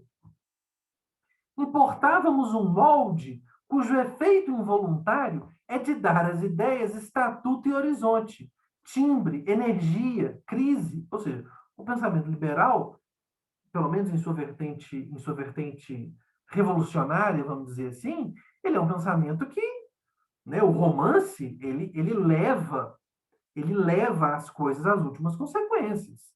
Ou seja, o romance europeu leva os problemas sociais às suas últimas, ele representa os problemas, levando esses problemas às últimas consequências. Ok? Ou seja, eles dão estatuto e horizonte para as ideias. As ideias querem transformar o mundo no romance. Ou seja, importávamos um molde em desacordo com o que a vida brasileira lhes conferia. Ou seja, o molde que a vida brasileira assume, que é esse molde aqui desses personagens que vão vivendo essa vida cotidiana, rasteira, em que as ideias não são lá muito importantes, em que os conflitos eles existem, mas eles não são radicais demais, porque eles não questionam a vida, a estrutura daquela vida e tal. Ou seja, esse molde do romance que dá às ideias esse estatuto de mudar a realidade, intervir no mundo real, não condiz com a realidade brasileira. Ou seja, gente, são as ideias fora do lugar. Ou seja, o que o Schwarz está falando para a gente é o seguinte, é que o romance está fora do lugar. Assim, parafraseando um pouquinho, o que ele está falando é o romance está fora do lugar. Ou do ponto de vista da composição, sem correspondência na construção das personagens secundárias responsáveis pela cor local. Ou seja, a gente importa um modelo do romance que produz esse núcleo, mas esse núcleo que está sendo produzido aqui, ele não corresponde, ele não tem correspondência nas personagens secundárias, ok? Observe-se neste sumário que, embora estejam presentes os elementos do romance realista, a diferença é total. Ou seja, e aqui tem um elemento importante para vocês pensarem, né? Ou seja, nesse finalzinho aqui, ele fala para a gente que esse movimento dela é vertiginoso, mas ele é banal, porque quando posto no contexto, essa forma do romance também se banaliza. Ou seja, os próprios elementos que são típicos do grande romance, que é essa forma que vai dar timbre, energia e crise para as ideias, que vai dar estatuto e horizonte para as ideias, ou seja, esses elementos eles aparecem aqui, mas eles aparecem vestidos de outra forma. Nem o avô de quem Aurélia irá herdar, a fortuna mais adiante, faz figura detestável por ter filhos naturais. Nem o filho é condenado em nome do amor que não moveu montanhas ou da medicina, que não era uma vocação. Nem a sua mulher é diminuída por ter desrespeitado família e conveniências. E nem a família dela, que afinal de contas era pobre e numerosa, pode condenar-se porque não incorpora um estudante sem tostão. Em outras palavras, amor, dinheiro, família, compostura, profissão não estão aqui naquele sentido absoluto de sacerdócio leigo que lhes dera a ideologia burguesa e cuja existência imperativa dramatiza e eleva o tom à parte principal do livro. Ou seja, nessa parte secundária, no avô, no pai, na mãe, na família da mãe, que não aceita o casamento do pai dela com a mãe, porque eles são todos pobres, que não sei o quê. Essas figuras, elas estão representadas no romance realista, mas elas estão representadas no romance realista de outra forma. Ou seja, o velho tem que ser detestável no romance realista, né? A família fica tudo, nada assume essa forma cristalizada de valores fundamentais do mundo burguês, porque isso não corresponde à realidade brasileira. Ou seja, amor, dinheiro, família, compostura, profissão, não tem um sentido de sacerdócio leigo. Essas ideias, elas não estão aqui como com estatuto e horizonte, né? Que o próprio romance que ele está tentando importar implicaria. E aqui está a questão, é que esses valores, ou seja, o fato de que essas ideias precisariam ter isso, isso não é uma afirmação do crítico. Isso não está no olhar do crítico. Isso está na forma que o Alencar está tentando importar. Ok? É... E, bom, e esse elemento que ele está tentando importar que está lá no meio, no miolo do livro, né? E aqui outro elemento fundamental para vocês verem como que isso empobrece a própria heroína, ou seja, como que esse drama da Aurélia, que aparece lá, como a gente viu, como um puta de um drama, é um drama muito bem desenvolvido e muito bem elaborado. O drama da Aurélia, quando ele está confrontado nessa forma meio mequetrefe do romance, nessa forma que não se adequa ao material que ela está representando, a própria Aurélia, o conflito dela, sai de perspectiva. Então, vejam, se em Balzac os medianos, lembrando lá aquilo que a gente havia conversado sobre os heróis medianos e a grande personalidade histórica lá no Lukács, né? É disso que o Chuvas está falando aqui. Se em Balzac os medianos olham medusados para os radicais, que são a sua verdade concentrada, os tipos de que fala Lukács, né? Lá naquele ensaio, a personalidade histórica, a grande personalidade histórica, em Alencar, olham com espanto para Aurélia. Ou seja, os personagens, lá no Balzac, né? Os personagens medianos, quando eles olham para esses personagens radicais, para esses personagens que levam às últimas consequências todos os problemas, esses personagens medianos, eles olham medusados, eles estão assim encantados com aquele personagem, né? Agora, no caso da Aurélia, como existe uma discrepância muito grande entre a sociedade que ela vive e esse estratagema que ela faz, ou seja, entre o centro e a periferia do romance, os personagens só podem olhar com espanto para a Aurélia. Todas as outras personagens olham com espanto para ela, cuja veemência, ou seja, cuja força, parece despropósito a alguns e gracinha de sala a outros. Ou seja, essa força da Aurélia que a gente viu lá naquele diálogo, né? Lá naquele diálogo, propositalmente, eu destaquei aquilo do resto do livro. Isso aparece lá dentro do romance, as ações da Aurélia, ela aparecem como uma coisa despropositada. O Lemos, por exemplo, não compreende por que ela está querendo fazer aquele casamento, que é um despropósito, ou como gracinha para outros. E para ambos, é literatura importada, porque perde a força. Porque perde a força. Quando essa forma literária, que representa esses valores do mundo burguês, chega no Brasil, ela perde a força, porque ela está diante de uma realidade e ela tem que representar um material que ela não consegue representar. Porque na hora que ela vai representar, acontece isso daqui, ela perde a força, ela soa banal, como ele disse lá na outra citação, né? O aspecto programático dos sofrimentos dela, que lhes deveria avaliar a dignidade mais que pessoal, ou seja, essa luta da Aurélia contra a mercantilização da vida devia garantir para a Aurélia uma posição destacada como uma representante de uma luta social. Mas como isso não está fora do contexto, como isso não encontra ressonância no resto do universo que está representado, isso faz o efeito de veleidade isolada, de capricho de moça. Ou seja, a Aurélia, que é a personagem mais evoluída, não consegue nunca ser aquela personagem que o Lukács descreve como tipo que a gente viu lá na outra aula, como essa grande personalidade histórica. Ou seja, a Aurélia não consegue se elevar a esse estatuto de grande personalidade histórica, porque a vida, a sociedade em que ela está, faz com que as ações dela todas apareçam meio que como veleidade de moça, como capricho, como brincadeira, como gracinha, como literatura importada.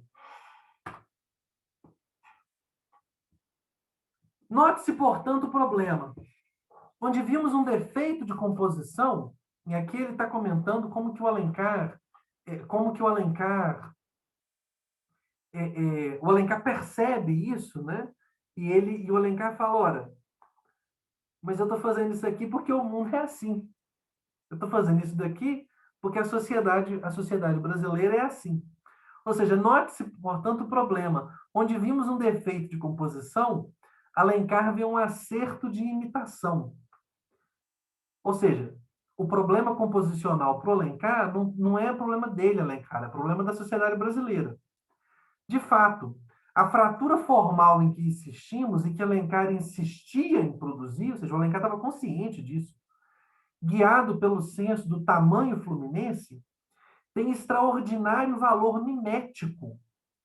E nada é mais brasileiro que esta literatura mal resolvida. Por quê? Porque essa é a sociedade das ideias fora do lugar. Quando você representa dessa forma, você representa, vamos dizer assim, essa sociedade em que o pensamento liberal está esvaziado de forma, que o pensamento liberal está esvaziado de sentido. Assim, repetindo sem crítica os interesses de sua classe, veja, e aqui é o ponto, né? Ou seja, o Alencar enfim, está fazendo elogio do mundo senhorial o tempo inteiro. Ele está repetindo sem crítica os interesses da sua classe. Alencar manifesta um fato crucial de nossa vida: a conciliação de clientelismo e ideologia liberal. Ou seja, clientelismo é essa sociedade periférica, né? E a ideologia liberal, essa ideologia central ali da Aurélia, né? Lutando contra a mercantilização da vida. Ao mesmo tempo que ele desconhece a natureza problemática, ou seja, o Alencar não representa esse fato crucial, essa conciliação, como um elemento problemático. Razão pela qual naufraga no conformismo do senso comum, de cuja falsidade as suas incoerências literárias são o sintoma. Isso aqui é interessantíssimo, né? Por quê? Ou seja, ok, não tem nada mais brasileiro do que esse negócio daí. Mas o Alencar é incapaz de mostrar o problema disso. O Alencar é incapaz de assumir uma perspectiva crítica em relação a isso. E eu acho que todos nós que lemos o romance sabemos, conseguimos sentir um pouco isso de forma intuitiva. Isso que o Roberto Vaz está colocando aqui, a gente pode sentir de forma um pouco intuitiva, pela própria linguagem que o Alencar usa às vezes, né? Ou seja, ele usa uma linguagem muito elevada para representar coisas que nós sabemos que não são elevadas. Ele usa uma linguagem muito elevada para representar personagens que a gente sabe que não são personagens elevados, tá certo? E isso produz, vamos dizer assim, esse mundo acrítico, né? Isso produz esse mundo do Alencar, que é um mundo em que ele está reproduzindo isso que eu chamei aqui de ideologia patriarcal, senhorial, é o que o Chivar está falando aqui como o interesse de sua classe. Bom, o que se coloca então aqui para a gente é o seguinte: como que o Machado vai resolver essa problemática? Por isso que o Senhora e essa leitura do Senhora aqui aparece, vamos dizer assim, como a última abordagem que nós vamos fazer aqui ao problema, a essa visão alencariana do Brasil, né?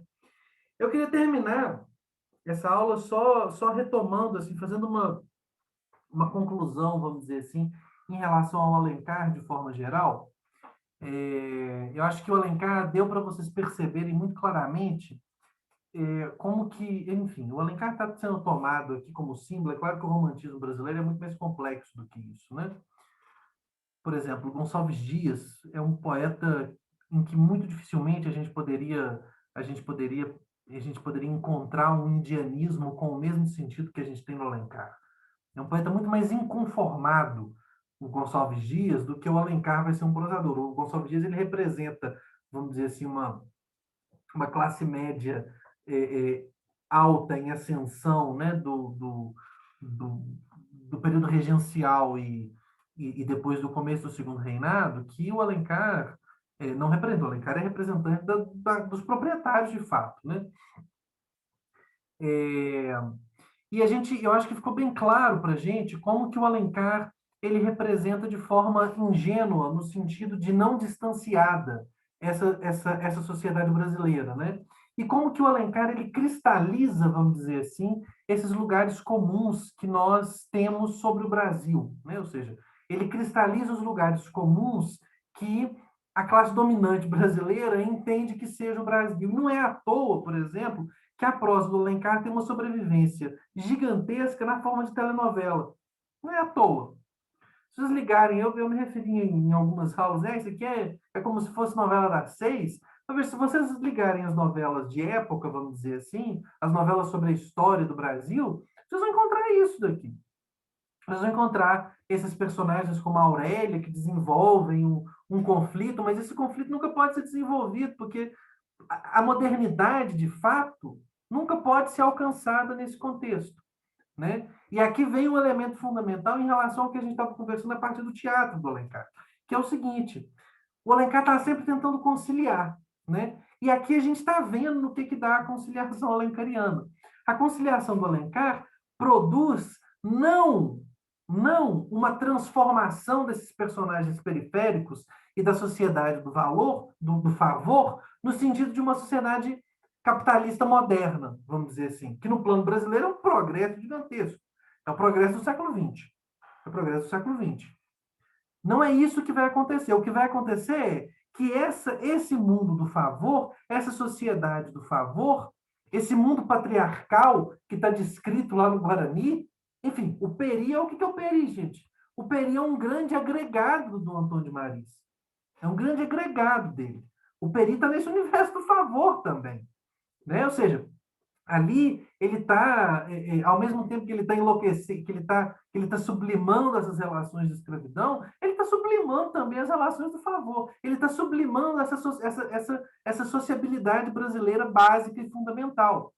Ou seja, o que acontece quando o Alencar vai fazer essa conciliação entre o passado colonial brasileiro, entre a nossa herança senhorial e o mundo moderno, o que ele vai fazer é o seguinte: não é transformar o mundo senhorial no mundo moderno, é esvaziar o mundo moderno de sentido. Ou seja, é esvaziar a Aurélia de sentido, é esvaziar o potencial crítico da Aurélia, é esvaziar, por exemplo, a cena maravilhosa que a gente leu na aula passada, daquele escravo querendo viver uma história de ascensão social. Ou seja, é não fazer a peça inteira girar em torno da tragédia daquele escravo. Por que a peça não pode girar em torno da tragédia daquele escravo? Porque o que o Alencar está querendo fazer não é transformar a sociedade brasileira que a gente herda do mundo colonial. Muito pelo contrário. É identificar nessa sociedade colonial, é identificar nesse mundo natural, nesse mundo, nessa natureza tropical e nessa sociedade colonial que está instaurada por Deus e pelo rei, é encontrar ali a nossa marca distintiva. É encontrar ali a nossa marca distintiva. Nós vamos ver como que isso tudo vai ser, enfim.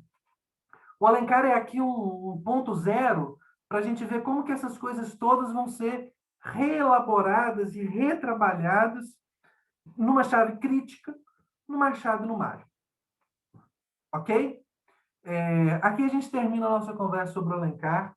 Deixem aqui nos comentários as dúvidas que vocês tenham sobre o Alencar. Esse texto do Roberto Schwartz, ele é um texto relativamente complexo. Se vocês não tiverem entendido alguma coisa, se eu não tiver sido suficientemente claro, por favor, falem aqui embaixo que eu explico para vocês, que eu falo de novo, eu repito, não tem problema nenhum, ok? Se muitas pessoas manifestarem problemas em algumas coisas, eu posso gravar um videozinho extra e a gente pode ir trocando ideia aqui sobre o que significa isso, sobre o que significa o Alencar e sobre o que significa essa conciliação alencariana, ok? Então a gente se vê na nossa próxima aula, que é uma aula sobre o primeiro Machado de Assis. Tchauzinho, pessoal, até mais.